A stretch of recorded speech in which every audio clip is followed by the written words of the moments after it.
ನಮಸ್ಕಾರ ಎಲ್ರಿಗೂ. Welcome back to my channel. ಎಲ್ಲರೂ ಹೇಗಿದ್ದೀರಾ? ಚೆನ್ನಾಗಿದ್ದೀರಾ ಅನ್ಕೊತೀನಿ. ನಾನು ಕೂಡ ತುಂಬ ಚೆನ್ನಾಗಿದ್ದೀನಿ. ಇದು ಬಂದು ಶನಿವಾರದ ವ್ಲಾಗು. ಅಣ್ಣಂಗೆ ರಜಾ ಇತ್ತು ಅಂತ ಹೇಳಿ ಚಾಮುಂಡೇಶ್ವರಿ ಬೆಟ್ಟಕ್ಕೆ ಹೋಗೋಣ ಅಂತ 5 o'clock ಎದ್ದು ರೆಡಿ ಆಗ್ತಿದ್ದೀವಿ ಎಲ್ಲ. ಆಲ್ರೆಡಿ ಎಲ್ಲರದ್ದು ಆಲ್ಮೋಸ್ಟ್ ರೆಡಿ ಆಯಿತು. ಅಣ್ಣ ಮತ್ತು ಪಾಪು ಇಬ್ಬರಷ್ಟೇ ರೆಡಿ ಆಗಬೇಕು. ನೋಡಿ, ಎಲ್ಲರೂ ರೆಡಿಯಾಗಿ ಕಾರಲ್ಲಿ ಹೊರಟ್ವಿ. 7 o'clock ಹಂಗೆ ಮನೆ ಬಿಟ್ವಿ. ಸಾಟರ್ಡೆ ಅಲ್ವಾ, ಸ್ವಲ್ಪ ರಶ್ ಇರುತ್ತೆ. ಬೇಗ ಹೋದರೆ ಬೇಗ ದರ್ಶನ ಮಾಡ್ಕೊಂಡು ವಾಪಸ್ ಬರ್ಬೋದು ಅಂತ ಹೇಳಿ ಹೊರಟ್ವಿ.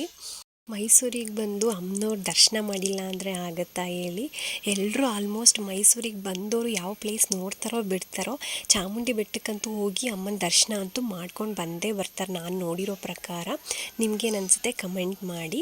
ನಾವು 7 o'clock ಮನೆ ಬಿಟ್ಟಿದ್ದು, ಅಲ್ಲಿ ರೀಚ್ ಆಗೋಷ್ಟರಲ್ಲಿ 7:45 ಆಯಿತು. ಅಲ್ಲಿ ವ್ಯೂ ನೋಡಿ ಎಷ್ಟು ಚೆನ್ನಾಗಿ ಕಾಣಿಸುತ್ತೆ. ಇಡೀ ಮೈಸೂರೇ ಕಾಣಿಸುತ್ತೆ ಇಲ್ಲಿಗೆ, ಚಾಮುಂಡಿ ಬೆಟ್ಟಕ್ಕೆ. ಅಷ್ಟು ಚೆನ್ನಾಗಿತ್ತು ವ್ಯೂ. ಈ ಕಡೆಯಿಂದ ಸ್ಟಾಪ್ ಮಾಡೋಕ್ಕಾಗಲಿಲ್ಲ, ಆ ಕಡೆಯಿಂದ ಬರ್ತಾ ಒಂದು ಸ್ವಲ್ಪ ಹೊತ್ತು ಸ್ಟಾಪ್ ಮಾಡಿದ್ವಿ. ನಾವು ಕೂಡ ಹೋಗಿ 7:45 ಅಷ್ಟರಲ್ಲೇ ಪಾರ್ಕಿಂಗ್ ಫುಲ್ ಆಗಿಬಿಟ್ಟಿತ್ತು ಗೊತ್ತಾ. ಎಲ್ಲೂ ಪ್ಲೇಸೇ ಇರಲಿಲ್ಲ. ನಾವು ಒಂದು ಕಾರ್ನರಲ್ಲಿ ಪಾರ್ಕ್ ಮಾಡಿ ಕಾರ್ನ ಬಂದ್ವಿ. ಇಲ್ಲಿಗೆ ಬಂದ್ರೇ ಏನೋ ಒಂಥರ ಮನಸ್ಸಿಗೆ ನೆಮ್ಮದಿ, ಪಾಸಿಟಿವ್ ವೈಬ್ಸ್ ಅನಿಸುತ್ತೆ. ನನಗಂತೂ ಸಿಕ್ಕಾಪಟ್ಟೆ ಖುಷಿ ಆಯಿತು ಅಲ್ಲಿ ಹೋಗಿದ ತಕ್ಷಣ. ರೀಚ್ ಆಗಿದ ತಕ್ಷಣವೇ ಅಷ್ಟೊಂದೇನು ಕ್ಯೂ ಇರಲಿಲ್ಲ. ನಾವು ಒಂದು 3/4 ಗಂಟೆ ಕ್ಯೂವಲ್ಲಿ ನಿಂತಿದ್ವಿ. ಆಮೇಲೆ ದರ್ಶನ ಆಯಿತು. ನನ್ನ ಮಗ ನೋಡಿ ಫುಲ್ ಡ್ಯಾನ್ಸ್ ಮಾಡಿಕೊಂಡು ಕ್ಯೂವಲ್ಲಿ ನಾನೇ ಫಸ್ಟ್ ಹೋಗಬೇಕು ಅಂತೇಳಿ ಅವನೇ ಫಸ್ಟ್ ನಿಂತಿದ್ದ. ಮಕ್ಳು ಈ ಥರ ಆಟ ಆಡ್ಕೊಂಡಿದ್ರೆ ಎಷ್ಟು ಖುಷಿ ಆಗುತ್ತಲ್ವಾ. ಹಠ ಮಾಡೋಕ್ಕೆ ಸ್ಟಾರ್ಟ್ ಮಾಡಿದ್ರಂತೂ ಬೇಜಾರೇ ಆಗಿಬಿಡತ್ತೆ, ಎಲ್ಲೂ ಕರ್ಕೊಂಡೇ ಬರಬಾರ್ದಪ್ಪ ಅನ್ನೋ ಥರ. ಆಚೆ ಬಂದು ನಾವು ಒಂದು ಫೋಟೋಸು ವೀಡಿಯೋಸ್ ಎಲ್ಲ ತಕ್ಕೊಂಡ್ವಿ. ಸ್ವಲ್ಪ ಆ ಗೋಪುರ ನೋಡೋಕ್ಕೆ 2 ಕಣ್ಣು ಸಾಲಲ್ಲ, ಅಷ್ಟು ಚೆನ್ನಾಗಿದೆ. ಶನಿವಾರ ಅಲ್ವಾ, ಸ್ವಲ್ಪ ಆಲ್ಮೋಸ್ಟ್ ಜನಗಳಿದ್ದರು, ಸ್ವಲ್ಪ ರಶ್ಶೇ ಇತ್ತು. ಅಲ್ಲಿ ಫೋಟೋಸು ವೀಡಿಯೋಸ್ ಎಲ್ಲ ತಕ್ಕೊಂಡು ಪಕ್ಕದಲ್ಲಿ ಮತ್ತು ಹಿಂದೆ ಒಂದು ದೇವಸ್ಥಾನ ಇದೆ ಅಂತ ಹೇಳಿ ಅಣ್ಣ ಅಲ್ಲಿಗೆ ಕರ್ಕೊಂಡು ಹೋದರು. ಸುತ್ತ ಹಂಗೆ ವ್ಯೂ ಎಲ್ಲ ನೋಡಿಕೊಂಡು ಆ ಕಡೆ ಹೋದ್ವಿ. ನಾವು ನಂದಿಗೆ ಹೋಗೋಕ್ಕಾಗಲಿಲ್ಲ, ಏಕೆಂದರೆ ಆಲ್ರೆಡಿ 10 ಗಂಟೆ ಆಗಿಬಿಟ್ಟಿತ್ತು. ನಾವು ತಿಂಡಿ ಎಲ್ಲ ಮುಗಿಸೋ ಅಷ್ಟರಲ್ಲಿ ಸ್ವಲ್ಪ ಬಿಸಿಲು ಕೂಡ ಇತ್ತಲ್ವ, ಪಾಪುನೂ ಇದ್ದ, ನಡ್ಕೊಂಡು ಹೋಗಬೇಕು ಅಂತ ಹೇಳಿ ನಂದಿ ಕ್ಯಾನ್ಸಲ್ ಮಾಡಿದ್ವಿ. ಅಲ್ಲಿಂದ ಹಿಂದೆ ದೇವಸ್ಥಾನ ಎಲ್ಲ ನೋಡಿಕೊಂಡು, ಇಲ್ಲಿ ಏನೋ ಯಾರೋ ರ್ಯಾಲಿ ಥರ ಬಂದಿದ್ದರು ಅನಿಸುತ್ತೆ. ಎಲ್ಲ ಸೇಮ್ ಟಿ ಶರ್ಟ್ಸ್ ಎಲ್ಲ ಹಾಕ್ಕೊಂಡು ಬಂದಿದ್ದರು. ಅಲ್ಲಿ ಕೂತ್ಕೊಳ್ಳೋಕೆ ಮೆಟ್ಲಿತ್ತಲ್ವ, ಅಲ್ಲಿ ಕೂತ್ಕೊಂಡು ನೋಡಿದ್ವಿ. ಅವರು ಅಲ್ಲೆಲ್ಲ ಟಿಫನ್ ಎಲ್ಲ ಮಾಡ್ತಿದ್ರು. ಅಲ್ಲಿ ಸ್ವಲ್ಪ ಟೈಮ್ ಸ್ಪೆಂಡ್ ಮಾಡಿ ಅಮ್ಮನವ್ರ ಪ್ರಸಾದ ಕೂಡ ಸಿಕ್ತು. ತಿಂದ್ಬಿಟ್ಟು ಅಲ್ಲಿಂದ ಮತ್ತೆ ನಾವು ಹೊರಟ್ವಿ. ಈ ಕಡೆಯಿಂದ ಹೋಗಬೇಕಾದ್ರೆ ಸ್ವಲ್ಪ ಹೊತ್ತು ನಿಲ್ಲಿಸಿದ್ವಿ. ಅಲ್ಲಿ ಯಾರೋ ಒಬ್ಬರು ಪಾರ್ಕ್ ಮಾಡಿ ವೀವೆಲ್ಲ ನೋಡ್ತಿದ್ರು. ನಾವು ಸ್ವಲ್ಪ ನೋಡೋಣ ಅಂತ ನಿಲ್ಲಿಸಿದ್ವಿ. ಜಾಸ್ತಿ ಹೊತ್ತು ನಿಲ್ಲಿಸ್ಲಿಲ್ಲ, ಆದರೆ ಸ್ವಲ್ಪ ಹೊತ್ತು ನಿಲ್ಲಿಸಿ ನಾನೊಂದು ವೀಡಿಯೋ ಕ್ಲಿಪ್ಪಿಂಗ್ಸ್ ತೊಗೊಂಡೆ ಅಷ್ಟೇ. ಫೋಟೋಸ್ ಏನೂ ತೊಗೊಳಕ್ಕಾಗಲಿಲ್ಲ, ಏಕೆಂದರೆ ವೆಹಿಕಲ್ಸ್ ಬರ್ತಾ ಇರುತ್ತೆ. ಅಲ್ಲಿ ರೋಡ್ ಹೆಂಗಿರುತ್ತೆ ಅಂತ ನಿಮಗೆ ಗೊತ್ತು, ಫುಲ್ ಚಿಕ್ಕದಿರುತ್ತಲ್ವ, ಜಾಸ್ತಿ ಹೊತ್ತು ನಿಲ್ಸೋಕ್ಕೂ ಆಗಲ್ಲ ಅಂತೇಳಿ ಸ್ವಲ್ಪ ಹೊತ್ತು ನಿಲ್ಲಿಸಿ ಒಂದು ಕ್ಲಿಪ್ಪಿಂಗ್ಸ್ ತೊಗೊಂಡ್ವಿ ಅಷ್ಟೇ. ಆಮೇಲೆ ಹೊರಟ್ಬಿಟ್ವಿ ಅಲ್ಲಿಂದ ಸೀದಾ ಹೋಗಿದ್ದೇನೆ ಝೂಗೆ. ಝೂವಲ್ಲಿ ಮೇಯ್ನ್ ಎಂಟ್ರೆನ್ಸ್ ಇದೆ ಅಲ್ವಾ, ಅಲ್ಲಿ ಬಿಡಲ್ಲ. ಆಪೋಸಿಟಲ್ಲಿ ನಮ್ಮ ಬ್ಯಾಗ್ಸ್ ಎಲ್ಲ ಚೆಕ್ ಮಾಡಿ, ನಮ್ಮನ್ನೆಲ್ಲ ಚೆಕ್ ಮಾಡಿ, ಈ ಥರ ಅಂಡರ್ ಪಾಸ್ ಒಳಗಡೆ ಹೋಗಿ ಒಳಗಡೆ ಟಿಕೆಟ್ ತೊಗೊಂಡು ಆಮೇಲೆ ಹೋಗಬೇಕು. ಒಂದು ಟಿಕೆಟ್ ಬಂದು 100 rupees ಇರುತ್ತೆ. ಬಿಲೋ 5 years ಇರೋರಿಗೆ ಯಾವುದೇ ಟಿಕೆಟ್ ಇರಲ್ಲ. ನಮಗೆ ದೊಡ್ಡವ್ರಿಗೆ ಎಬೋ 5 years ಅವರಿಗೆ ಟಿಕೆಟ್ ಇರುತ್ತೆ. ಈ ಥರ ಅಂಡರ್ ಪಾಸಲ್ಲಿ ಹೋಗಬೇಕು. ಬರಬೇಕಾದ್ರೂ ಅಷ್ಟೇ ಅಂಡರ್ ಪಾಸಲ್ಲೇ ಬರಬೇಕು, ಮೇಯ್ನ್ ಎಂಟ್ರೆನ್ಸಲ್ಲಿ ಬಿಡೋದೇ ಇಲ್ಲ. ನಾವು ಹೋಗಿದ ತಕ್ಷಣ ಎಂಟ್ರಿ ಈ ಥರ ಇರುತ್ತೆ. ಫುಲ್ಲು ಗ್ರೀನರಿ, ತುಂಬಾ ಚೆನ್ನಾಗಿದೆ. ನಮ್ಮನ್ನು ವೆಲ್ಕಮ್ ಮಾಡೋದೇ ಬರ್ಡ್ಸ್ಗಳಂತಲೇ ಹೇಳ್ಬೋದು. ವೆರೈಟಿ ಆಫ್ ಬರ್ಡ್ಸ್ ಇದೆ, ಎಷ್ಟೊಂದು ಬರ್ಡ್ಸ್ಗಳಿದೆ ಗೊತ್ತಾ. ಗಿಳಿಯಲ್ಲೇ ಎಷ್ಟೊಂದು ಥರದ ಗಿಳಿಗಳಿದೆ. ಪಿಕಾಕಲ್ಲೂ ಅಷ್ಟೇ, ವೈಟ್ ಪಿಕಾಕ್ ಇದೆ. ನನ್ನ ಮಗ ಅಂತೂ ಇದು ಸ್ಟಾರ್ಟಿಂಗ್ ನೋಡಿನೇ ತುಂಬ ಖುಷಿ ಪಟ್ಬಿಟ್ಟ ಅವನು.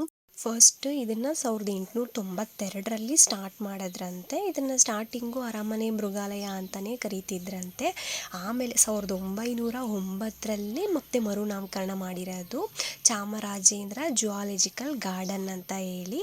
ಅಲ್ಲಿವರೆಗೂ ಮಾಮೂಲಿ ಅರಮನೆ ಮೃಗಾಲಯ ಅಂತಲೇ ಕರೀತಿದ್ರಂತೆ. ಫಸ್ಟ್ ಇದು ಬಂದು 157 ಎಕರೆಯಲ್ಲಿ ಮಾಡಿದ್ದಂತೆ. ಆಮೇಲೆ ಇದಕ್ಕೆ ಮತ್ತೆ 113 ಎಕರೆನ ಆ್ಯಡ್ ಮಾಡಿದ್ದಾರೆ. ನಿಜ ಅಷ್ಟಿದೆ ಅಂತ ಫೀಲ್ ಆಗುತ್ತೆ. ಯಾಕೆಂದರೆ ನಾವು ಪ್ರಾಣಿಗಳನ್ನ ನೋಡಿಕೊಂಡು ನಡೆದಾಡೋ ದಾರಿನೇ ಬಂದು ಆಲ್ಮೋಸ್ಟ್ 3 kilometer ಆಗುತ್ತೆ. ಇನ್ನು ಪ್ರಾಣಿಗಳಿಗೆ ವಾಸ ಮಾಡೋಕ್ಕೆಲ್ಲ ಸ್ಪೇಸ್ ಬೇಕಲ್ವ, ಸೊ ಆಲ್ಮೋಸ್ಟ್ ಇದೆ ಅನಿಸುತ್ತೆ. ಮತ್ತು ಈ ಥರ ನಡ್ಕೊಂಡು ಹೋಗೋಕ್ಕಾಗಿಲ್ಲ ಅಂತ ಅಂದರೆ ಅಲ್ಲಿ ವೆಹಿಕಲ್ಗಳು ಕೂಡ ಇರುತ್ತೆ, ಓಪನ್ ವೆಹಿಕಲ್ ಥರ. ಸ್ವಲ್ಪ ಹೊತ್ತು ನಿಲ್ಲಿಸಿ ನೋಡಿಕೊಂಡು ನಡೆಯೋದೇನಿಲ್ಲ, ಆ ವೆಹಿಕಲಲ್ಲಿ ಹೋಗ್ಬೋದು ಅವರು. ಎಷ್ಟು ಎಕರೆ ಇದೆ ಅಂತ ಗೊತ್ತಾದ್ಮೇಲೆ ನಾನು ಕೂಡ ಗೂಗಲ್ ಮ್ಯಾಪ್ನ ಚೆಕ್ ಮಾಡಿದೆ ಎಷ್ಟಿರ್ಬೋದು ಅಂತ ನೋಡೋಣ ಅಂತ. ಆ ಪಿಕ್ಚರ್ನ ಇಲ್ಲಿ ಆ್ಯಡ್ ಮಾಡ್ತೀನಿ ನೋಡಿ. ಆ ಗೂಗಲ್ ಮ್ಯಾಪಲ್ಲೇ ನೋಡೋಕೆ ಎಷ್ಟು ದೊಡ್ಡದಾಗಿದೆ ಝೂ ಅಂತ. ಇನ್ನು ರಿಯಲ್ ಆಗಂತೂ ನಾವಂತೂ ಓಡಾಡಿ ನಿಜ ಕಾಲು ನೋವು ಬಂತು, ಪಾಪುಗೂ ಅಷ್ಟೇ ಕಾಲು ನೋವು ಬಂತು. ಇಲ್ಲಿ ನೋಡಿ, ಈ ಬರ್ಡ್ ಹೆಸರು ಕಲೀಜ್ ಪೇಸೆಂಟ್ ಅಂತ. ನಾವು ಈ ಬರ್ಡ್ ನೇಮೇ ಕೇಳಿರಲ್ಲ. ಇದೇ ಥರ ತುಂಬ ವೆರೈಟೀಸ್ ಆಫ್ ಬರ್ಡ್ಸ್ ಇದೆ. ಇದು ನೋಡಿ ಯೆಲ್ಲೋ ಗೋಲ್ಡನ್ ಪೇಸೆಂಟ್ ಅಂತ ಇದು ಬಂದು. ಸೊ ತುಂಬ ವೆರೈಟೀಸ್ ಆಫ್ ಬರ್ಡ್ಸ್ ಇದೆ. ನನ್ನ ಮಗ ಅಂತೂ ಎಲ್ಲವನ್ನು ನೋಡಿ ತುಂಬಾ ಎಂಜಾಯ್ ಮಾಡ್ದ. ಅವನು ಆನೆ ಮತ್ತು ಮಂಕಿ ನೋಡಿದಾಗಂತೂ monkey and trunk cartoon show ಬರುತ್ತಲ್ಲ ಅದನ್ನೇ ತುಂಬ ನೆನೆಸ್ಕೊತಿದ್ದ. ಮಂಕಿ ಟ್ರಂಕಲ್ಲಿ ಬರುತ್ತಲ್ಲ ಅದಲ್ವಾ ಅಮ್ಮ ಅಂತ ಹೇಳಿ. ಈ ಬರ್ಡ್ಸ್ಗಳನ್ನೂ ಅಷ್ಟೇ ನಾವು ತೋರಿಸಿದ್ದೆಲ್ಲ ಎಷ್ಟು ನೀಟಾಗಿ ನೋಡಿ, ಅಲ್ಲಿದೆ ನೋಡು ಇಲ್ಲಿದೆ ನೋಡು ಅಂತ ಒಂದೊಂದು ಆ ಮೆಸ್ಸು ಒಳಗಡೆ ಅಷ್ಟು ಕಾಣಿಸ್ತಿರಲಿಲ್ಲ. ಒಂದೊಂದ್ಸರಿ ಅವ್ನಿಗೆ ತೋರಿಸೋ ಅಷ್ಟರಲ್ಲೇ ಸಾಕಾಗ್ಬಿಡೋದು. ಅದು ಬ್ಲರ್ ಥರ ಕಾಣೋದು, ನೀಟಾಗಿ ಕ್ಲಿಯರಾಗಿ ಅಷ್ಟು ಕಾಣಿಸ್ತಿರ್ಲಿಲ್ಲ ಆ ಥರ. ಹಾಗಾಗಿ ಅವನಿಗೆ ತೋರಿಸೋ ಅಷ್ಟರಲ್ಲೇ ಸಾಕಾಗ್ತಿತ್ತು ನಮಗಂತೂ. ಇದು ನೋಡಿ ಆಲ್ಮೋಸ್ಟ್ ಪ್ಯಾರೆಟ್ ಥರನೇ ಇದೆ, ಬಟ್ ಕಲರ್ ಸ್ವಲ್ಪ ರೆಡ್ ಕಲರ್ ಇದೆ. ಇದರ ನೇಮ್ ಏನನ್ನೋದನ್ನ ನಾನು ವಿಡಿಯೋದಲ್ಲಿ ಕ್ಯಾಪ್ಚರ್ ಮಾಡ್ಕೊಂಡಿಲ್ಲ. ಮತ್ತು ಇಲ್ಲಿ ಮಂಕಿದೆ ಯಾವುದೋ ಬೇರೆ ಟೈಪಲ್ಲಿದೆ. ಇದನ್ನು ಅಷ್ಟು ಫುಲ್ಲು ಮೂಲೆಗಳಿಗೆ ಹೋಗಿ ಸೇರ್ಕೊಂಡ್ಬಿಟ್ಟಿತ್ತು, ಕ್ಯಾಪ್ಚರ್ ಮಾಡ್ಕೊಳ್ಳೋಕ್ಕೆ ಆಗಲಿಲ್ಲ. ಇಲ್ಲಿ ನೋಡಿ ಇದು ಸ್ವಲ್ಪ ನವಿಲ್ ಥರನೇ ಬರುತ್ತೆ, ಸಿಲ್ವರ್ ಪೇಸೆಂಟ್ ಅಂತ ಹೇಳ್ಬಿಟ್ಟು. ಈ ಬರ್ಡ್ಸ್ ಎಲ್ಲ ಆದಮೇಲೆ ನಮಗೆ ಸಿಗೋದೆ ವೈಲ್ಡ್ ಅನಿಮಲ್ಸು. ಚಿರತೆ, ಹುಲಿ, ಸಿಂಹ ಇದು ಸಿಗುತ್ತೆ ನೆಕ್ಸ್ಟು ನಮಗೆ ನೋಡೋಕ್ಕೆ.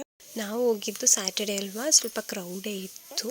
ಈ ಕೇರಳ ಸೈಡು ಓಣಂ ಆದಮೇಲೆ 1 ಮಂತ್ ರಜಾ ಕೊಡ್ತಾರಂತೆ. ಸೊ ಹಾಗಾಗಿ ಆಲ್ಮೋಸ್ಟ್ ಕೇರಳದವರೇ ಜಾಸ್ತಿ ಇದ್ದಿದ್ದು, ಮಲಯಾಳಂ ಮಾತಾಡ್ತಿದ್ರು. ಆ ಚಿರತೆ ಅಂತೂ ಈ ಕಡೆ ಬಂದೇ ಇಲ್ಲ. ನಾವು ಆಲ್ಮೋಸ್ಟ್ ಒಂದು 5 ಮಿನಿಟ್ಸ್ ವೆಯ್ಟ್ ಮಾಡಿದ್ದೀವಿ. ಫುಲ್ ಅಲ್ಲಲ್ಲೇ ಸುತ್ತಾಡ್ತಿತ್ತು, ಬಿಟ್ಟರೆ ಈ ಕಡೆ ಬಂದೇ ಇಲ್ಲ. ಅದು ಯಾಕೆ ಅಂತ ಗೊತ್ತಿಲ್ಲ.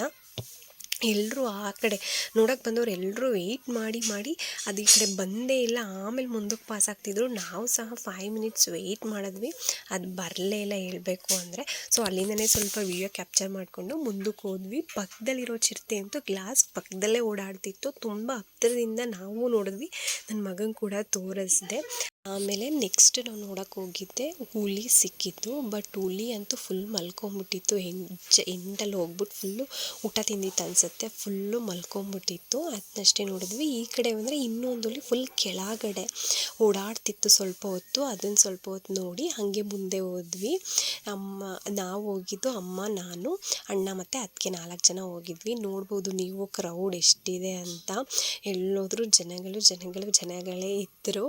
ಇಲ್ಲಿ ನೋಡಿ, ಇದು ಒಂಥರ ಮಂಕಿನೇ, ಬ್ಲ್ಯಾಕ್ ಕಲರು, ಮತ್ತು ಮುಂದೆ ಒಂಥರ ಬಂದಿತ್ತು.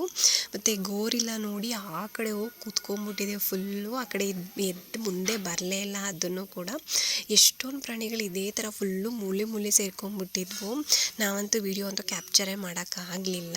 ಸ್ವಲ್ಪ ಹೊತ್ತು ಆ ಚಿಂಪಾಂಜಿ ನೋಡಾದ್ಮೇಲೆ ನನ್ನ ಮಗ ಕೂಡ ಆ್ಯಕ್ಟ್ ಮಾಡ್ತಿದ್ದ. ವಿಡಿಯೋ ಆನ್ ಮಾಡಿದ್ಮೇಲೆ ಸರಿಯಾಗಿ ತೋರಿಸಿಲ್ಲ ಅವನು, ಅದಕ್ಕೂ ಮುಂಚೆ ಅದೇ ಥರ ತೋರಿಸ್ತಿದ್ದ. ಇದು ಬಂದು ಮಾಮೂಲಿ ನಮ್ಮ ಸೈಡೆಲ್ಲ ಎಲ್ಲ ಕಡೆ ಸಿಗುತ್ತಲ್ಲ ಮಂಕಿಗಳು, ಕ್ಯಾರೆಟ್ ತಿಂತಿತ್ತು. ಆಮೇಲೆ ಝೀಬ್ರಾಗಳನ್ನ ನೋಡಿದ್ವಿ. ಝೀಬ್ರಾಗಳೆಲ್ಲ ಊಟ ಹಾಕಿದ್ರು, ಊಟ ತಿಂತಾ ಇತ್ತು ಅದು. ಆಮೇಲೆ ಇಲ್ಲಿ ನೋಡಿ ಕರಡಿನೂ ಮೂಲೆಯಲ್ಲಿ ಸೇರ್ಕೊಂಡ್ಬಿಟ್ಟಿದ್ವು. 3 ಇತ್ತು ಕರಡಿ. ಅದನ್ನು ಆ ಕಡೆಯಿಂದ ಈ ಕಡೆಯಿಂದ ಆ ಕಡೆ ಅದು ಕೂಡ ಓಡಾಡ್ತಿತ್ತು, ಯಾಕೆ ಅಂತ ಗೊತ್ತಿಲ್ಲ. ಇದು ಬಂದು ಕಾಡು ನಾಯಿಗಳು ಅಂತೆ. ಇವೆಲ್ಲ ಫುಲ್ಲು ಮಲ್ಕೊಂಡ್ಬಿಟ್ಟಿತ್ತು. ನಾವು ಹೋಗಿದ್ದು 12 o'clock ಹಂಗೆ ಹೋಗಿದ್ವಿ, ಫುಲ್ ಮಲ್ಕೊಂಡ್ಬಿಟ್ಟಿತ್ತು. ಇಲ್ಲೂ ಒಂದು ನೋಡಿ ಗೋರಿಲ್ಲ ಎಲ್ಲೊಂದು ಕೂತಿದೆ. ಸೊ ಈ ಕಡೆ ಏನೋ ಬರಲೇ ಇಲ್ಲ ಅವು. ಮತ್ತೇನೋ ಅವೇನೇನೋ ಜೋಕಲ್ಲಿ ಎಲ್ಲ ಹಾಕಿದ್ರು, ಅದೇನೋ ಆಡೇ ಇಲ್ಲ ಅದು. ಆಮೇಲೆ ಇಲ್ಲೊಂದು ವಾಟರ್ ಥರ ಹಾಕಿದ್ರು, ಇದನ್ನು ನೀರು ಚಿಮ್ಮೋ ಥರ. ಅದನ್ನೊಂದು ಕ್ಯಾಪ್ಚರ್ ಮಾಡ್ಕೊಂಡು ಹಾಗೆ ಮುಂದೆ ಹೋದ್ವಿ. ಇದು ಬಂದು ಕೃಷ್ಣಮೃಗ. ಜಿಂಕೆಯಲ್ಲೂ ಎಷ್ಟೊಂದು ವೆರೈಟೀಸ್ ಇದೆ ಅಂತ ಇವತ್ತೇ ಗೊತ್ತಿದ್ದು ನನಗೆ. ಆಮೇಲೆ ಇದು ಬಂದು ಚುಕ್ಕೆ ಜಿಂಕೆ, ಮಾಮೂಲಿ ನಾರ್ಮಲ್ ಜಿಂಕೆಗಳು ಹೇಳ್ತೀವಲ್ಲ ಅದು. ಇದಂತೂ ಫುಲ್ ನೆರಳಲ್ಲಿ ಆ ಕಡೆ ಹೋಗ್ಬಿಟ್ಟಿತ್ತು, ಈ ಕಡೆ ಎಲ್ಲೂ ಬರಲೇ ಇಲ್ಲ. ಸ್ವಲ್ಪ ಝೂಮ್ ಮಾಡಿ ನೋಡಿದ್ವಿ ಅಷ್ಟೇ. ತೋಳ ನೋಡಿ ಹೆಂಗೆ ಓಡಾಡ್ತಿದೆ. ಮೇ ಬಿ ಊಟದ ಟೈಮ್ ಅನ್ಸುತ್ತೆ ಅವಕ್ಕೆಲ್ಲ. ಸೊ ಆ ಕಡೆಯಿಂದ ಈ ಕಡೆ ಓಡಾಡ್ತಾನೆ ಇತ್ತು. ಇದು ಏನಂತ ವಿಡಿಯೋದಲ್ಲಿ ಕ್ಯಾಪ್ಚರ್ ಮಾಡಲಿಲ್ಲ. ಇದು ಏನು ಜಿಂಕೆಯಲ್ಲೇ ಒಂದು ಪ್ರಭೇದ ಬರೋದು ಅನಿಸುತ್ತೆ. ಮತ್ತು ಇವಕ್ಕೆ ಊಟ ತಂದರು ನೋಡಿ, ಆ ಕಡೆ ಈ ಕಡೆ ಎಲ್ಲ ಇದ್ದಿದ್ದೆಲ್ಲ ಬಂದವು ಇಲ್ಲಿಗೇ. ಅವ್ರ ಊಟ ಅದು ಒಂಥರ ಕಲ್ ಥರ ಇದೆಯಲ್ಲ ಅದ್ರ ಮೇಲೆ ಸುರಿದ್ರು. ಎಲ್ಲವೂ ಎಷ್ಟು ನೀಟಾಗಿ ಊಟ ಮಾಡ್ತು ಗೊತ್ತಾ.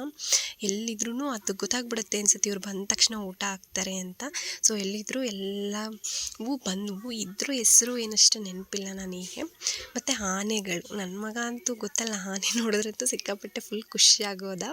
ಮತ್ತು ಇದು ಬಂದು ತುಂಬ ಏಜ್ ಆಗಿರೋ ಆನೆ ಅನಿಸುತ್ತೆ. ಅದ್ರ ಸ್ಕಿನ್ ಎಲ್ಲ ಫುಲ್ಲು ಜೋತ್ ಬಿದ್ದಂಗೆ ಆಗ್ಬಿಟ್ಟಿತ್ತು. ಮತ್ತು ನನ್ನ ಮಗನ ನೋಡಿ ಅಣ್ಣ ಹಿಂಗೆ ಹೆಗ್ಲ ಮೇಲೆ ಕೂರಿಸ್ಕೊಂಡಿದ್ದಾನೆ. ಇನ್ನು ನಾವೇ ಓಡಾಡಿ ಸುಸ್ತಾಯಿತು. ಅವನನ್ನು ಎತ್ಕೊಳ್ಳೋದು ಅಂದರೆ ಸ್ವಲ್ಪ ಕಷ್ಟನೇ ಆಗ್ತಿತ್ತು. ಸ್ವಲ್ಪ ದೂರ ಎತ್ಕೊಂಡು ಹೋಗ್ತಿದ್ವಿ. ಆಮೇಲೆ ಅಣ್ಣ ಸ್ವಲ್ಪ ದೂರ ಈ ಥರ ಹೆಗ್ಲ ಮೇಲೆ ಕೂರಿಸ್ಕೊಂಡು, ಈ ಕಡೆ ಎಲ್ಲ ಮಂಕೀಸ್ ಎಲ್ಲ ಇತ್ತು, ಅದನ್ನೆಲ್ಲ ತೋರಿಸ್ತಿದ್ದ. ಇದು ಬಂದು ಗೇಂಡಾಮೃಗ ನೋಡಿ, ಅದಂತೂ ಫುಲ್ಲು ಸ್ಟ್ಯಾಚ್ಯೂ ಥರನೇ ನಿಂತ್ಕೊಂಡ್ಬಿಟ್ಟಿತ್ತು. ಸ್ಟಾರ್ಟಿಂಗು ನಾನು ಹಂಗೆ ಅಂದ್ಕೊಂಬಿಟ್ಟಿದ್ದೆ. ಆಮೇಲೆ ಬಂದಿದ್ದೆ ಹಾವುಗಳು. ಎಷ್ಟು ಟೈಪ್ಸ್ ಆಫ್ ಹಾವುಗಳಿದೆ ಅಂದರೆ ನಿಜ ನೋಡೋಕ್ಕೆ ಒಂದೊಂದ್ಸರಿ ಭಯ ಆಗ್ತಿತ್ತು. ಇಲ್ಲಿ ನೋಡಿ ಮರಳ ಹಾವು ಅಂತೆ, ಮೂಲೆಯಲ್ಲಿದೆ ಅದು. ಸ್ವಲ್ಪ ಅಬ್ಸರ್ವ್ ಮಾಡಿದ್ರೆ ಕಾಣಿಸುತ್ತೆ, ಇಲ್ಲ ಕಾಣಿಸಲ್ಲ, ಅದು ಫುಲ್ ಡೆಡ್ ಎಂಡಲ್ಲಿದೆ. ಏನೋ ಸಾಮಾನ್ಯ ಜಾತಿ ಹಾವು ಅಂತ ಹಾಕಿದ್ರು. ಫುಲ್ ಆ ಬಾಕ್ಸ್ ಒಳಗಡೆ ಮಲ್ಕೊಂಡಿತ್ತು. ಇದು ನೋಡಿ ಹಾರುವ ಹಾವಂತೆ. ಇದೇ ಫಸ್ಟ್ ಟೈಮ್ ನಾನು ಕೇಳಿದ್ದು, ನಾನೆಲ್ಲೂ ಕೇಳೇ ಇರಲಿಲ್ಲ ಈ ಥರನ. ಇದು ಬಂದು ಕಟ್ಟ ಹಾವು. ನಾನು ಅದಕ್ಕೆ ನೇಮೆಲ್ಲ ಮರ್ತೋಗುತ್ತೆ ಅಂತೇಳಿ ನೇಮ್ ಕೂಡ ಕ್ಯಾಪ್ಚರ್ ಮಾಡಿಕೊಂಡೆ. ಒಳಗಡೆ ಫುಲ್ ಮಲ್ಕೊಂಬಿಟ್ಟಿದೆ. ಇಲ್ಲಿ ನೋಡಿ, ಇದು ನಾಗರ ಹಾವು. ಆ ಬಾಕ್ಸಿಂದ ಹೆಂಗೆ ಆ ಕೊಂಬೆ ಹತ್ರ ಬರ್ತಿದೆ, ಫುಲ್ಲು ಅಲ್ಲೆಲ್ಲ ಆಚೆ ಬಿಟ್ಟು ಹೆಂಗೆ ಬರ್ತಿದೆ ನೋಡಿದ ತಕ್ಷಣ ನನಗೂ ಭಯನೇ ಆಯಿತು. ನಾಗರ ಹಾವು ಅದು ಫುಲ್ಲು ಕೊಂಬೆಯಿಂದ ನೋಡಿ ಈ ಕಡೆ ಬಂದಿತ್ತು, ಫುಲ್ ಓಡಾಡ್ತಿತ್ತು. ಮಿಕ್ಕಿದ ಹಾವುಗಳೆಲ್ಲ ಮಲ್ಕೊಂಬಿಟ್ಟಿದ್ವು. ಬಾಕ್ಸಲ್ಲೂ ಇನ್ನೂ ಒಂದೆರಡು ಇತ್ತು ನಾಗರ ಹಾವು, ಅವೆರಡು ಫುಲ್ ಮಲಗಿತ್ತು ಅನಿಸುತ್ತೆ. ಇದು ಬಂದು ಹಸ್ರು ಹಾವು, ಫುಲ್ ಸ್ಟ್ಯಾಚ್ಯೂ ಥರನೇ ಇತ್ತದು, ಒಂಚೂರು ಮೂನೇ ಆಗಿಲ್ಲ. ಇದು ನೋಡಿ ಹೆಬ್ಬಾವು, ಅಪ್ಪ ಎರಡಿತ್ತು ನೋಡಿ, ನಿಜ ಭಯ ಆಯಿತು ಗ್ಲಾಸ್ ಒಳಗಡೆ ಇದ್ರೂ. ಇದು ಬಂದು ಕೆರೆ ಹಾವಂತೆ, ಅದು ಮೂವ್ ಆಗ್ತಿತ್ತು, ಅಲ್ಲೂ ಒಂದೆರಡು ಮಲಗಿತ್ತು. ನೀರಾವು, ಇದು ಫುಲ್ ಮಲ್ಕೊಂಬಿಟ್ಟಿತ್ತು. ಇದು ಕಾಳಿಂಗ ಸರ್ಪ, ಅದು ಕೂಡ ಬಾಕ್ಸ್ ಒಳಗಡೆ ಫುಲ್ ಮಲ್ಕೊಂಬಿಟ್ಟಿತ್ತು, ಆಚೆನೇ ಬಂದಿಲ್ಲ ಅದು. ಜಸ್ಟ್ ಹಂಗೆ ನೋಡ್ಕೊಂಡು ಮುಂದೆ ಹೋದ್ವಿ. ನೋಡಿ ಅಲ್ಲಿ ಬೋರ್ಡ್ ಕೂಡ ಹಾಕಿದ್ದಾರೆ ಕಾಳಿಂಗ ಸರ್ಪ ಅಂತ. ಅದಕ್ಕೇ ಕನ್ಫ್ಯೂಸ್ ಆಗುತ್ತೆ ಅಂತೇಳಿ ವಿಡಿಯೋದಲ್ಲಿ ಕ್ಯಾಪ್ಚರ್ ಮಾಡ್ಕೊಂಬಿಟ್ಟೆ ನಾನು. ಇದು ವೈಟ್ ಕಲರ್ ಇತ್ತು ಹಾವು, ಅದು ಫುಲ್ಲು ಮೇಲೆ ಕೊಂಬೆ ಮೇಲೆ ಹೋಗಿ ಮಲ್ಕೊಂಬಿಟ್ಟಿತ್ತು. ಇದು ನೋಡಿ ಹಸಿರು ಅನಾಕೊಂಡ ಅಂತೆ, ಅದು ಗೋಡೆ ಪಕ್ಕ ಮಲ್ಕೊಂಬಿಟ್ಟಿತ್ತು. ಗ್ಲಾಸ್ ಅಲ್ವಾ, ಸೊ ನಮ್ಮದೇ ರಿಫ್ಲೆಕ್ಷನ್ ಆಗ್ತಿತ್ತಲ್ಲಿ, ಹಾವು ಅಷ್ಟು ಕಾಣಿಸ್ತಿರ್ಲಿಲ್ಲ. ಇದು ಫುಲ್ ನೀರು ಹಾವು ಥರನೇ ಯಾವುದೋ ಅನಿಸುತ್ತೆ, ಫುಲ್ ನೀರು ಒಳಗಡೆನೇ ಇತ್ತು, ಆಚೆ ಬಂದೇ ಇಲ್ಲ. ಅದಕ್ಕಿಂತ ಸಪ್ರೇಟ್ ಸ್ವಲ್ಪ ಲ್ಯಾಂಡು, ಸ್ವಲ್ಪ ನೀರು ಹಾಕಿ ಬಿಟ್ಟಿದ್ರು. ಆಮೇಲೆ ಇದು ಏನೋ ನೀರು ಕುದುರೆ ಅಂತೆ, ನಾನು ಫಸ್ಟ್ ಟೈಮ್ ನೋಡಿದ್ದಿದ್ದು. ಇದು ಫುಲ್ ನೀರೊಳಗಡೆ ಹೋಗ್ಬಿಟ್ಟಿತ್ತು, ಆಚೆನೇ ಬಂದಿಲ್ಲ ಅದು. ಆಮೇಲೆ ಬಂದಿದ್ದೆ ಮೊಸಳೆಗಳು. ಇದರಲ್ಲೂ ತುಂಬ ವೆರೈಟೀಸ್ ಇದೆ. ಇಲ್ಲಿ ನೋಡಿ ಬಾಯಿ ಬಿಟ್ಕೊಂಡೆ ಫುಲ್ ಮಲ್ಕೊಂಡ್ಬಿಟ್ಟಿದ್ದೆ. ಹಲ್ಗಳು ನೋಡಿದ್ರೇ ಭಯ ಆಗುತ್ತೆ. ಎಲ್ಲ ಮೂವ್ ಆಗ್ತಿತ್ತು, ಒಂದೊಂದು ನಿದ್ದೆ ಮಾಡ್ತಿತ್ತು. ಇದರಲ್ಲೂ ಎಷ್ಟೊಂದು ಟೈಪ್ಸ್ ಆಫ್ ಮೊಸಳೆಗಳಿದೆ. ಇದು ಒಂದು ಮಲ್ಕೊಂಡ್ಬಿಟ್ಟಿತ್ತು. ಇಲ್ಲಿ ಸ್ವಲ್ಪ ಪಕ್ಷಿಗಳಿಗೆ ಏನು ಮಾಡಿದ್ದಾರೆ ಅಂದರೆ ಮೆಸ್ ಅಂದರೆ ಮೇಲ್ಗಡೆ ಹಾಕಿದ್ದಾರೆ, ನಾವು ಡೈರೆಕ್ಟಾಗಿಯೇ ನೋಡ್ಬೋದು. ಈ ಪಕ್ಷಿಗೆ ಒಂದೇ ಕಾಲು ಇದ್ದಿದ್ದು, ಒಂದು ಕಾಲಲ್ಲೇ ಹೆಂಗೆ ನಿಂತಿತ್ತು ನೋಡಿ, ಅದು ಒಂದು ಕ್ಯಾಪ್ಚರ್ ಮಾಡಿಕೊಂಡೆ. ಎಂಟ್ರೆನ್ಸು ಮತ್ತು ಎಕ್ಸಿಟಲ್ಲಿ ಸರಪಳಿಗಳನ್ನ ಬಿಟ್ಟಿದ್ದಾರೆ, ಹಕ್ಕಿಗಳು ಆಚೆ ಹೋಗಬಾರ್ದಂತ ಹೇಳಿ. ಇದು ಬಂದು ಕಪ್ಪು ಕೊಕ್ಕರೆ ಅಂತೆ. ಅದನ್ನು ನೋಡಿಕೊಂಡು ನಮಗೆ ಲಾಸ್ಟಲ್ಲಿ ಸಿಗೋದೆ ಝೀಬ್ರಾ. ಇದನ್ನು ನೋಡಿದ್ರೆ ಇದನ್ನು ನೋಡಿ ನಾವು ಮುಗಿಸಿದ್ವಿ ಝೂನ. ಮುಗಿಸ್ಬಿಟ್ಟು ನಾವು ನೆಕ್ಸ್ಟ್ ಹೋಗಿದ್ದೆ ಊಟ ಮಾಡೋಕ್ಕೆ ಅಂತ ಕಾಮತ್ ಹೋಟೆಲಿಗೆ ಹೋದ್ವಿ. ಇಲ್ಲಿ ಜೋಳದ ರೊಟ್ಟಿ ಊಟ ತೊಗೊಂಡಿದ್ವಿ. ಓಕೆ, ಪರವಾಗಿಲ್ಲ, ಚೆನ್ನಾಗಿತ್ತು. ಮಗ ಕೂಡ ಫಸ್ಟ್ ಟೈಮ್ ಜೋಳದ ರೊಟ್ಟಿ ತಿಂದಿದ್ದು, ಅವನು ಇಷ್ಟಪಟ್ಟು ತಿಂದ. ಊಟ ಎಲ್ಲ ಮುಗಿಸಿ ಆಮೇಲೆ ನಾವು ಹೊರಟಿದ್ದೆ ಮನೆ ಕಡೆಗೆ ಹೊರಟ್ವಿ. ಇನ್ನೇನು ಝೂ ಎಲ್ಲ ಓಡಾಡಿ ಸುಸ್ತಾಗಿತ್ತಲ್ವ, ಸೊ ಇನ್ಯಾವುದೋ ಪ್ಲೇಸ್ ನೋಡೋಕ್ಕೆ ಹೋಗಿಲ್ಲ, ಮನೆ ಕಡೆ ಹೊರಟ್ವಿ. ಇದು ಭಾನುವಾರ ಬೆಳಿಗ್ಗೆ ಮನೇಲಿ ಸ್ನಾನ ತಿಂಡಿ ಎಲ್ಲ ಮುಗಿಸ್ಕೊಂಡು ಮೈಸೂರು ಅರಮನೆ ನೋಡ್ಕೊಂಬರೋಣ ಅಂತ ಹೊರಟ್ವಿ.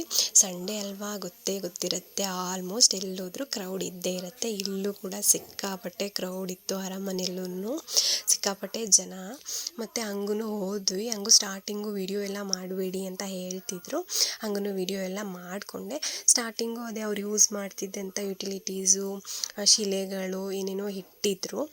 ಈ ಆರ್ಕಿಟೆಕ್ಟೆಲ್ಲ ನೋಡಿ ಎಷ್ಟು ಚೆನ್ನಾಗಿ ಮಾಡಿದ್ದಾರೆ ಅಂತ. ಅದು ಈ ಥರ ಹಿಸ್ಟಾರಿಕಲ್ ಪ್ಲೇಸ್ ನಮ್ಮ ಕರ್ನಾಟಕದಲ್ಲಿದೆ, ಅದು ನಮ್ಮ ಮೈಸೂರಲ್ಲಿದೆ ಅಂದರೆ ನಮಗೊಂದು ಹೆಮ್ಮೆನೇ ಅಲ್ವಾ. ಅದೆಲ್ಲ ಸಿಕ್ಕಾಪಟ್ಟೆ ಚೆನ್ನಾಗಿ ಮಾಡಿದ್ದಾರೆ. ನೋಡ್ಬೋದು ನೀವು ಎಷ್ಟು ಕ್ರೌಡ್ ಇದೆ ಅಂತ ಹೇಳಿ, ಸಿಕ್ಕಾಪಟ್ಟೆ ಕ್ರೌಡ್ ಇತ್ತು. ಅಂಥದ್ರಲ್ಲೂ ನನ್ನ ಮಗ ಎತ್ಕೊಂಡ್ರೆ ಬರೋದೇ ಇಲ್ಲ ಅಂತಲೇ ಅಲ್ಲಿ ನಾನೇ ನಡ್ಕೊಂಡು ಹೋಗ್ಬೇಕಂತಿದ್ನ. ಇಲ್ಲಿ ಹಗ್ಗ ಕಟ್ಟಿದ್ದಾರಲ್ಲ, ಅದ್ರ ಕೆಳಗಡೆ ತೋರಿಸಿ ಒಳಗಡೆ ಹೋಗೇ ಬಿಟ್ಟಿದ್ದ. ಅಯ್ಯೋ ಸದ್ಯ ಅಲ್ಲಿ ಯಾರೂ ಪೊಲೀಸ್ ಇರಲಿಲ್ಲ. ಆಮೇಲೆ ನಾನೇ ಒಳಗಡೆ ಹೋಗಿ ಕರ್ಕೊಂಬಂದೆ. ನೋಡ್ಕೊಂಬಂದೆ. ಅದ್ರ ಮುಂದೆ ನೆಕ್ಸ್ಟೇನೆ ಆ್ಯಕ್ಚುಲಿ ಅಂಬಾರಿ ಇದ್ದಿದ್ದು, ಅದ್ರ ಹಿಂದೆನೇ ಆ ಥರ ಮಾಡಿಬಿಟ್ಟಿದ್ದ. ಅಂಬಾರಿ ಅಂತೂ ನೋಡೋಕ್ಕೆ ಎರಡು ಕಣ್ಣು ಸಾಲಲ್ಲ, ಅಷ್ಟು ಚೆನ್ನಾಗಿದೆ. ನಾವಂತೂ ಇದುವರೆಗೂ ದಸರಾ ಯಾವಾಗೂ ನೋಡೇ ಇಲ್ಲ. ನಾನು ಮೈಸೂರಿಗೆ ಬಂದಾಗೆಲ್ಲ ಮೈಸೂರು ಅರಮನೇಲಿ ಈ ಚಿನ್ನದ ಅಂಬಾರಿ ನೋಡಿಕೊಂಡೇ ಖುಷಿ ಪಡಬೇಕು. ಒಂದ್ಸರಿ ನೋಡಬೇಕು ಅನ್ನೋದು ಒಂದು ಆಸೆ. ನೋಡೋಣ ಯಾವಾಗ ಆಗತ್ತೆ ಅಂತ. ಅದು ಒಳಗಡೆ ಬಂದ್ವಿ. ಇವಾಗ ಎಷ್ಟು ಚೆನ್ನಾಗಿ ಆರ್ಕಿಟೆಕ್ಟ್ ಮಾಡಿದ್ದಾರೆ ನೋಡಿ. ಆ ಕಂಬಗಳಾಗಿರ್ಬೋದು, ಏನೋ ಒಂಥರ ಖುಷಿ ಆಗುತ್ತೆ ನಿಜವಾಗ್ಲೂ. ನಾವೆಲ್ಲರೂ ಮೈಸೂರು ಅರಮನೆ, ಮೈಸೂರು ಪ್ಯಾಲೇಸು ಈ ಥರನೇ ಹೇಳ್ತೀವಿ. ಇದ್ರ ನಿಜವಾದ ಹೆಸರು ಬಂದು ಅಂಬಾವಿಲಾಸ್ ಅರಮನೆ ಅಂತ ಹೇಳಿ. ಬಟ್ ನಾವೆಲ್ಲ ಮೈಸೂರು ಅರಮನೆ, ಮೈಸೂರು ಪ್ಯಾಲೇಸ್ ಇದೇ ಥರ ಕರೆಯೋದು. ಬಟ್ ರಿಯಲ್ ಹೆಸರು ಅದು. ಮತ್ತು ಇದನ್ನು ಕಟ್ಟೋದಕ್ಕೆ 15 ವರ್ಷ ತೊಗೊಂಡ್ರಂತೆ. 1897ರಿಂದ 1912 ತನಕ ಕಟ್ಟಿದ್ದಾರೆ. ಅಂದರೆ 15 ವರ್ಷ ತೊಗೊಂಡಿದ್ದಾರೆ. ಇದ್ರ ಕಂಪ್ಲೀಟ್ ಆರ್ಕಿಟೆಕ್ಟ್ ಮಾಡಿದ್ದು ಇಂಜಿನಿಯರ್ ಹೆನ್ರಿ ಇರ್ವಿನ್ ಅನ್ನೋರು, ಬ್ರಿಟಿಷ್ ಇಂಜಿನಿಯರು ಇದನ್ನೆಲ್ಲ ಆರ್ಕಿಟೆಕ್ಟ್ ಮಾಡಿದ್ದಂತೆ.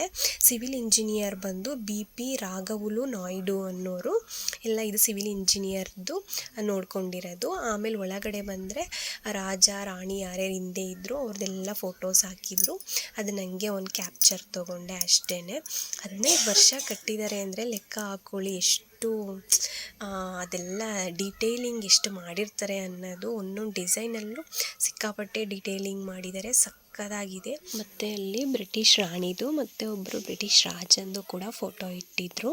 ಆ ಕಾರ್ನರಲ್ಲಿ ಫುಲ್ ರಾಜರದು, ರಾಣಿ ವಂಶದೇ ಫುಲ್ ಫ್ಯಾಮಿಲಿ ಫೋಟೋ ಥರ ಇಟ್ಟಿದ್ರು. ಅಲ್ಲಿ ಕಾರ್ನರಲ್ಲಿದೆ ನೋಡಿ. ಕೆಳಗಡೆ ಒಂದು ಬೇಬಿ ಫೋಟೋ ಇದೆ ಯಾವುದೋ ಒಂದು, ಅಲ್ಲಿಟ್ಟಿದ್ರು. ಮತ್ತು ಒಂದಷ್ಟು ಫೋಟೋ ಫ್ರೇಮ್ಗಳೆಲ್ಲ ಇಟ್ಟಿದ್ರು. ಆಗಿನ ಕಾಲದಲ್ಲಿ ಯಾವ ಥರ ಆನೆ ಎಲ್ಲ ಕರ್ಕೊಂಡು ಹೋಗ್ತಿದ್ರು, ಮೇ ಬಿ ಅದು ದಸರಾ ಇರಬೇಕು. ಮತ್ತು ಅಲ್ಲೇ ಫಸ್ಟ್ ಫ್ಲೋರಲ್ಲೇ ಈ ಥರ ಒಂದು ಹಾಲ್ ಕೂಡ ಇದೆ. ಏನಾದರೂ ಮೀಟಿಂಗ್ ಆ ಥರ ಏನಾದರೂ ಇದ್ದರೆ ಮೇ ಬಿ ಇಲ್ಲಿ ಮಾಡ್ತಿದ್ರು ಅನಿಸುತ್ತೆ, ಏನೋ ಗೊತ್ತಿಲ್ಲ ನನಗೂ, ಜಸ್ಟ್ ಗೆಸ್ ಮಾಡಿದ್ದಷ್ಟೇ. ಇದು ಫ್ರಂಟ್ ವ್ಯೂವಿಂದ ಈ ಥರ ಬರುತ್ತೆ. ಈ ಕಡೆ ಲೆಫ್ಟ್ ಸೈಡಿಗೆ ಈ ಥರ ವಾಲಲ್ಲಿ ಈ ಥರ ಪೋಸ್ಟ್ಗಳೆಲ್ಲ ಹಾಕಿದ್ದಾರೆ, ಪರೇಡ್ ಮಾಡೋದು ಆ ಥರದ್ದೆಲ್ಲ. ರೈಟ್ ಸೈಡಿಗೆ ಆ ಹಾಲ್ ಸಿಗುತ್ತೆ. ಫುಲ್ಲು ವ್ಯೂ ಅಂತೂ ಸಕ್ಕತ್ತಾಗಿದೆ ಆ ಹಾಲಿಂದ.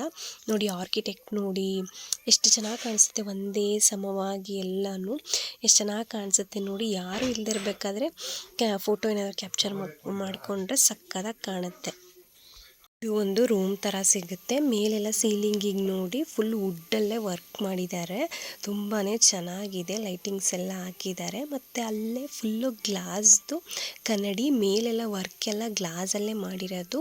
ಮೇ ಬಿ ಆಗ ರಾಣಿಯರು ಇದನ್ನು ಯೂಸ್ ಮಾಡ್ತಿದ್ರು ಅನಿಸುತ್ತೆ. ನೋಡೋಕೆ ಸಿಲ್ವರ್ ಥರ ಕಾಣಿಸುತ್ತೆ, ಫುಲ್ಲು ಗ್ಲಾಸಲ್ಲೇ ವರ್ಕ್ ಮಾಡಿರೋದು ಅದು. ಈ ಕಡೆ ಬಂದರೆ ಇದು ಚೇರ್ಗಳೆಲ್ಲ ಸಿಲ್ವರ್ದು, ಮಿಡ್ಲಲ್ಲಿ ಆನೆ ದಂತ ಇಟ್ಟಿದ್ದಾರೆ. ಆ ಕಡೆ ಈ ಕಡೆ ಇರೋ ಚೇರ್ಗಳೆಲ್ಲ ಸಿಲ್ವರ್ದೇ. ಇದು ಸ್ಟಾರ್ಟಿಂಗ್ ಇರೋದು ಏನಂತ ನನಗೂ ಅಷ್ಟು ಗೊತ್ತಾಗಲಿಲ್ಲ. ಬಟ್ ಮುಂದೆ ಇರೋದು ಅದೆಲ್ಲ ಸಿಲ್ವರ್ ಬಾಕ್ಸ್ಗಳು ಇದೆಲ್ಲ ಸ್ಟಾರ್ಟಿಂಗ್ದು ಯಾವುದೋ ವುಡ್ಡಲ್ಲಿ ಮಾಡಿರೋ ಅಂಥದ್ದು ವೀಣೆ, ಆ ಬಾಕ್ಸ್ಗಳೆಲ್ಲ ಏನೇನೋ ಇಟ್ಟಿದ್ರು. ಅದಷ್ಟು ನನಗೂ ಸರಿಯಾಗಿ ಗೊತ್ತಾಗಲಿಲ್ಲ, ಕ್ಯಾಪ್ಚರ್ ಮಾಡಿಕೊಂಡೆ. ಇದೆಲ್ಲ ಸಿಲ್ವರ್ದೇ ನೆಕ್ಸ್ಟ್ ಇರೋದೆಲ್ಲ. ಅಲ್ಲಿ ಎಮ್ಮೆ ಈ ಥರ ಮಲಗಿರೋ ಥರ ಆ ಥರ ಎಲ್ಲ ಮಾಡಿದರು. ಅದು ವಿಡಿಯೋದಲ್ಲಿ ಹೋಯಿತು, ನೋಡಿರ್ತೀರ ಅಂದ್ಕೊತೀನಿ. ಇದೆಲ್ಲ ಫುಲ್ಲು ಸಿಲ್ವರ್ರನ್ನೇ. ನಮ್ಮ ಬಾಸ್ ನೋಡಿ ಎಲ್ಲೋದ್ರೂ ಇರ್ತಾರಪ್ಪ, ದರ್ಶನ ಅಂತೂ ಕೊಟ್ಟೇ ಕೊಡ್ತಾರೆ. ತುಂಬ ಖುಷಿ ಆಗುತ್ತೆ ನೋಡೋಕ್ಕೆ. ಆಮೇಲೆ ಇಲ್ಲಿ ಆ ಪೋಸ್ಟರ್ ನೋಡಿ, ಅದು ಒಂದು ಹುಡುಗ ಲ್ಯಾಂಪ್ ಇಟ್ಕೊಂಡಿರೋ ಥರ ತುಂಬ ಚೆನ್ನಾಗಿತ್ತು ಅದು. ಆಮೇಲೆ ಅಲ್ಲೇ ಒಂದು ಸ್ವಲ್ಪ ಕ್ಯಾಪ್ಚರ್ ಮಾಡಿಕೊಂಡು ಮೇಲೆ ಬಂದ್ವಿ. ಈ ಆರ್ಕಿಟೆಕ್ಟ್ ಅಂತೂ ಸಖತ್ತಾಗಿದೆ. ಈ ಕಡೆನೂ ಇದೇ ಥರ ವ್ಯೂ ಬರುತ್ತೆ, ಫ್ರಂಟಿಂದ ಕೂಡ ಅದೇ ಥರ ವ್ಯೂ ಬರುತ್ತೆ ನೋಡಿ ಎಷ್ಟು ಚೆನ್ನಾಗಿದೆ ಅಂತ. ಇಲ್ಲಂತೂ ನನ್ನ ಮಗ ಫುಲ್ಲು ಹಠ ಮಾಡಿಬಿಟ್ಟ, ಒಳಗಡೆ ಹೋಗಬೇಕು ನಾನು. ಅದು ಆ್ಯಕ್ಚುಲಿ ಒಳಗಡೆ ಹೋಗೋ ಹಾಗಿಲ್ಲ, ನಾವು ಒಳಗಡೆ ಹೋಗಬೇಕು ಬಿಡಿ ಬಿಡಿ ಅಂತ ಹೇಳಿ ತುಂಬ ಹಠ ಮಾಡ್ದ. ಇದು ಫ್ರಂಟಿಂದ ಈ ಥರ ಕಾಣುತ್ತೆ ಔಟ್ಸೈಡ್ ವ್ಯೂ. ಇನ್ನೇನು ದಸರಾ ಬಂತಲ್ವ, ಅಲ್ಲೆಲ್ಲ ಸ್ಟೇಜ್ ಹಾಕೋಕ್ಕೆಲ್ಲ ರೆಡಿ ಮಾಡ್ತಿದ್ರು. ಎಷ್ಟು ಚೆನ್ನಾಗಿ ಕಾಣಿಸುತ್ತೆ, ಫುಲ್ಲು ಬೆಳಕಂತೂ ಸಕ್ಕತ್ತಾಗಿದೆ. ಈ ವ್ಯೂ ನೋಡೋಕ್ಕೇ ಒಂಥರ ಚೆನ್ನಾಗಿದೆ. ಅದಾದಮೇಲೆ ಸಿಗೋದೆ ಈ ಹಾಲು. ಇದರಲ್ಲಂತೂ ಎಷ್ಟು ಕಂಬಗಳು ಹಾಕಿದಾರೋ, ತುಂಬಾ ಚೆನ್ನಾಗಿದೆ, ತುಂಬ ರಿಚ್ ಲುಕ್ ಕೊಡುತ್ತೆ. ಸಕ್ಕತ್ತಾಗಿದೆ ನೋಡಿ, ಅದು ಆರ್ಕಿಟೆಕ್ಟ್ ನೋಡಿ, ಅಪ್ಪ ಸಿಕ್ಕಾಪಟ್ಟೆ ತುಂಬಾ ಚೆನ್ನಾಗಿದೆ. ಇದೇ ಲಾಸ್ಟು, ಇದಾದಮೇಲೆ ಇನ್ನೇನು ಸಿಗಲ್ಲ. ಇದು ಬಂದು ಆನೆಗಳಿಗೆ ದಸರಾ ಟೈಮಲ್ಲಿ ಡೆಕೋರೇಟ್ ಮಾಡ್ತಾರಲ್ವ, ಎಲ್ಲ ಅಲಂಕಾರ ಮಾಡ್ತಾರಲ್ವ, ಸೊ ಇವುಗಳನ್ನ ಯೂಸ್ ಮಾಡಿನೇ ಮಾಡೋದು. ಇದನ್ನೆಲ್ಲ ಡಿಸ್ಪ್ಲೇಗೆ ಇಟ್ಟಿದ್ರು. ಮತ್ತು ಅಲ್ಲಿಂದ ಹೊರಗಡೆ ಬಂದರೆ ಈ ಥರ ಮರಗಳು, ತುಂಬ ಹಳೇ ಮರಗಳಿದ್ದು, ಎಷ್ಟು ನೆರಳು ಗೊತ್ತಾ, ಒಂದು ಚೂರು ಬಿಸಿಲಿರಲಿಲ್ಲ ಅಲ್ಲಿ, ಅಷ್ಟು ನೆರಳಿತ್ತು ಫುಲ್ಲು. ಆ ರೋಡ್ ಉದ್ದಗೂ ಇದೆ ಮರಗಳು. ಮತ್ತು ನಾವು ಫ್ರಂಟ್ ವ್ಯೂ ಇನ್ನೂ ನೋಡೋಕೆ ಹೋಗಿರಲಿಲ್ಲ. ಫಸ್ಟ್ ಒಳಗಡೆ ಎಲ್ಲ ಮುಗಿಸ್ಕೊಂಬಂದ್ಬಿಡೋಣ, ಆಮೇಲೆ ಫ್ರಂಟ್ ವ್ಯೂ ನೋಡೋಕೆ ಹೋಗೋಣ ಅಂತ ಹೇಳಿ ಇವಾಗ ಹೋಗ್ತಿದ್ದೀವಿ ಅಲ್ಲಿಗೆ. ಫ್ರಂಟ್ ವ್ಯೂ ಎಲ್ಲ ನೋಡಿಕೊಂಡು ಸ್ವಲ್ಪ ಅಲ್ಲೇ ಫೋಟೋಸು ವೀಡಿಯೋಸು ಎಲ್ಲ ತಕ್ಕೊಂಡು ಬಂದ್ವಿ. ನನ್ನ ಮಗ ಅಂತೂ ಫುಲ್ಲು ಆಟ ಆಡ್ತಿದ್ದ. ಇಲ್ಲಿ ನೋಡಿ, ಅವ್ರ ಮಾವ ಅವನಿಗೆ ಫೋಸ್ ಕೊಡೋದನ್ನ ಹೇಳ್ಕೊಡ್ತಾ ಇದ್ದಾನೆ, ಜೇಬೊಳಗಡೆ ಈ ಥರ ಕೈ ಇಡು, ಆ ಥರ ಕೈ ಇಡು ಅಂತ. ಇಲ್ಲೇ ಒಂದಷ್ಟು ಫೋಟೋಸು ವೀಡಿಯೋಸ್ ಎಲ್ಲ ಆಯಿತು. ನನ್ನ ಮಗ ನೋಡಿ ಫುಲ್ ರೋಬೋ ಥರ ನಿಂತ್ಕೊಂಡ್ಬಿಟ್ಟಿದ್ದಾನೆ. ಮತ್ತು ಫುಲ್ಲು ಅಲ್ಲಿ ದೊಡ್ಡದಾಗಿತ್ತಲ್ವ, ಅಲ್ಲೆಲ್ಲ ಜಾಗ ಫುಲ್ಲು ಆಟ ಆಡ್ಕೊಂಡಿದ್ದ ಅವನಂತೂ. ಖುಷಿಯಾಗುತ್ತೆ ಮಕ್ಳಿಗೆ ಈ ಥರ ಜಾಗ ಸಿಕ್ಬಿಟ್ರೆ ಅಲ್ವಾ. ಫುಲ್ ಅವ್ನ ಪಾಡಿಗೆ ಅವ್ನು ಎಲ್ಲಿ ಕರೆದ್ರೂ ಬರ್ತಿರಲಿಲ್ಲ, ಫೋಟೋಗಂತೂ ಬರ್ತಾನೆ ಇರಲಿಲ್ಲ ಅವನು. ಅವ್ನ ಪಾಡಿಗೆ ಅವನು ಆಟ ಆಡ್ತಿದ್ದ. ನಾವು ಸ್ವಲ್ಪ ಫೋಟೋಸು ಎಲ್ಲ ತಕ್ಕೊಂಡು ನೋಡಿ, ಅವನು ಎಲ್ಲಿರ್ತಾನೆ ಅಲ್ಲೇ ಹೋಗಿ ಫೋಟೋಸ್ ತಕ್ಕೋಬೇಕು ನಾವು, ಹಾಗೂ ಕ್ಯಾಮ್ರಾ ಕಡೆ ನೋಡಲ್ಲ ಅವನು. ಅಲ್ಲಿಂದ ನೆಕ್ಸ್ಟ್ ನಾವು ಹೋಗಿದ್ದೇನೆ ಹೋಟೆಲ್ ಹನುಮಂತುಗೆ. ಇಲ್ಲೆಲ್ಲ ಪಲಾವ್ ಚೆನ್ನಾಗಿರುತ್ತೆ, ಹನುಮಂತು ಪಲಾವ್ ಅಂತ ಹೇಳ್ತಾರಲ್ವ, ಸೊ ಹೋಗಿದ್ವಿ. ಕ್ಯೂ ನೋಡ್ಬೋದು ನೀವು, ಹೋಟೆಲಿಂದ ಆಚೆ ತನಕ ಇದೆ. ನಾವು ಕೂಡ 10 ಮಿನಿಟ್ಸ್ ವೆಯ್ಟ್ ಮಾಡಿದ್ಮೇಲೆ ಒಳಗಡೆ ಹೋದ್ವಿ. ನೋಡಿ, ನಾವು ತೊಗೊಂಡಿರೋದು ಹಾಫ್ ರೈಸ್ ಅಷ್ಟೇ, ಅಷ್ಟಕ್ಕೇ ಎಲೆ ಫುಲ್ಲು ಕೊಟ್ಟಿದ್ದಾರೆ. ನಮಗೆ ಸ್ವಲ್ಪ ಖಾರ ಅನ್ನಿಸ್ತು, ಬಟ್ ಓಕೆ, ಚೆನ್ನಾಗಿತ್ತು. ನೀವು ಮೈಸೂರು ಕಡೆ ಹೋದಾಗ ಒಂದ್ಸರಿ ಟ್ರೈ ಮಾಡ್ಕೊಂಬನ್ನಿ. ಮತ್ತು ಊಟ ಎಲ್ಲ ಮುಗಿಸ್ಕೊಂಡು ಮನೆಗೆ ಹೋಗಿ ಮತ್ತೆ ಈವ್ನಿಂಗು 7:30 ಹಂಗೆ ಲೈಟಿಂಗ್ಸ್ ನೋಡೋಣ ಅಂತ ಹೋದ್ವಾ. ಅಯ್ಯೋ ಫುಲ್ ಜೋರು ಮಳೆ, ನಮ್ಗೆ ಅದೃಷ್ಟನೇ ಇಲ್ಲ ಅನ್ಸುತ್ತೆ ಲೈಟಿಂಗ್ಸ್ ನೋಡೋದು. ಸ್ವಲ್ಪ ಸ್ವಲ್ಪ ಅಷ್ಟೇ ಹಾಕಿದ್ರು, ಲೈಟ್ಸ್ ಆನ್ ಮಾಡಿದರು, ಕಂಪ್ಲೀಟಾಗಿ ಆನ್ ಮಾಡಿರಲಿಲ್ಲ. ಮೈಸೂರು ಪ್ಯಾಲೇಸ್ಗೂ ಅಷ್ಟೇ ಕಂಪ್ಲೀಟಾಗಿ ಆನ್ ಮಾಡಿರಲಿಲ್ಲ, ನೋಡ್ಬೋದು ನೀವು, ಕಾಣಿಸುತ್ತೆ. ಸ್ವಲ್ಪ ಲೈಟಾಗಿ ಅಷ್ಟೇ ಆನ್ ಮಾಡಿದ್ದು. ಇನ್ನೇನು ದಸರಾ ಟೈಮಲ್ಲಂತೂ ಆಲ್ಮೋಸ್ಟ್ ಎಷ್ಟೋ ಜನ ಲೈಟಿಂಗ್ಸ್ ನೋಡೋಕ್ಕೆ ಅಂತಲೇ ಬರ್ತಾರೆ. ನಾವು ಅದೇ ಖುಷಿಯಿಂದ ಹೋದ್ವಿ, ಬಟ್ ನಮ್ಮ ಅದೃಷ್ಟ ಚೆನ್ನಾಗಿಲ್ಲ, ಫುಲ್ಲು ಜೋರು ಮಳೆ ಬಂತು. ಲೈಟಿಂಗ್ಸೇ ಆನ್ ಮಾಡಿರಲಿಲ್ಲ, ಜಸ್ಟ್ ಎಷ್ಟು ಆನ್ ಮಾಡಿದ್ರು ಅಷ್ಟನ್ನೇ ನೋಡಿಕೊಂಡು ಹಾಗೆ ಕಾರಲ್ಲೇ ಒಂದು ರೌಂಡ್ ನೋಡ್ಕೊಂಡು ಹೋಗೋಣ ಅಂತ ಹೇಳಿ ಹೊರಟ್ವಿ. ಈ ಕಡೆ ನೋಡಿ, ಸೈಡ್ ವ್ಯೂವಿಂದ ಮೈಸೂರು ಪ್ಯಾಲೇಸ್ ಕಾಣಿಸುತ್ತೆ, ಅದನ್ನು ಹಾಗೆ ನೋಡ್ಕೊಂಡು ಮುಂದೆ ಶಾಪಿಂಗ್ ಸ್ಟ್ರೀಟ್ ಇದೆ, ಹಾಗೆ ನೋಡ್ಕೊಂಡು ಹೋಗೋಣ. ನಾವೇನು ಶಾಪಿಂಗ್ ಮಾಡಿಲ್ಲ, ಜಸ್ಟ್ ನೋಡ್ಕೊಂಡು ಹೋಗೋಣ ಅಂತ ಹೇಳಿ ಅದೇ ರೂಟಲ್ಲಿ ಕರ್ಕೊಂಡು ಹೋದರು ಅಣ್ಣ. ಅದನ್ನೆಲ್ಲ ನೋಡಿಕೊಂಡು, ಇನ್ನೇನು ಮಳೆ ಬಂತಲ್ವ, ಕಾರಿಂದ ಕೆಳಗಡೆ ಕೂಡ ಇಳಿಯೋಕ್ಕಾಗಲಿಲ್ಲ, ಜಸ್ಟ್ ನೋಡಿಕೊಂಡು ಹಾಗೇ ಮನೆಗೆ ಹೋದ್ವಿ. ಇವತ್ತಿನ ಬ್ಲಾಗ್ ಇಷ್ಟೇ. ಪ್ಲೀಸ್ ನನ್ನ ಚಾನಲ್ನ ಸಬ್ಸ್ಕ್ರೈಬ್ ಮಾಡಿ. ಯಾರು ಫಸ್ಟ್ ಟೈಮ್ ನೋಡ್ತಿದ್ದೀರಾ, ಇನ್ನೂ ನನ್ನ ಚಾನಲ್ನ ಯಾರು ಸಬ್ಸ್ಕ್ರೈಬ್ ಮಾಡಿಲ್ಲ, ಪ್ಲೀಸ್ ಸಬ್ಸ್ಕ್ರೈಬ್ ಮಾಡಿ. ಈ ವಿಡಿಯೋ ಇಷ್ಟ ಆದರೆ ಲೈಕ್ ಮಾಡಿ, ಕಮೆಂಟ್ ಮಾಡಿ, ಶೇರ್ ಮಾಡಿ, ಸಪೋರ್ಟ್ ಮಾಡಿ, ಪ್ಲೀಸ್ ಸಪೋರ್ಟ್ ಮಾಡಿ. ಮತ್ತೆ ಇನ್ನೊಂದು ವ್ಲಾಗಲ್ಲಿ ಸಿಗ್ತೀನಿ. See you all, bye bye.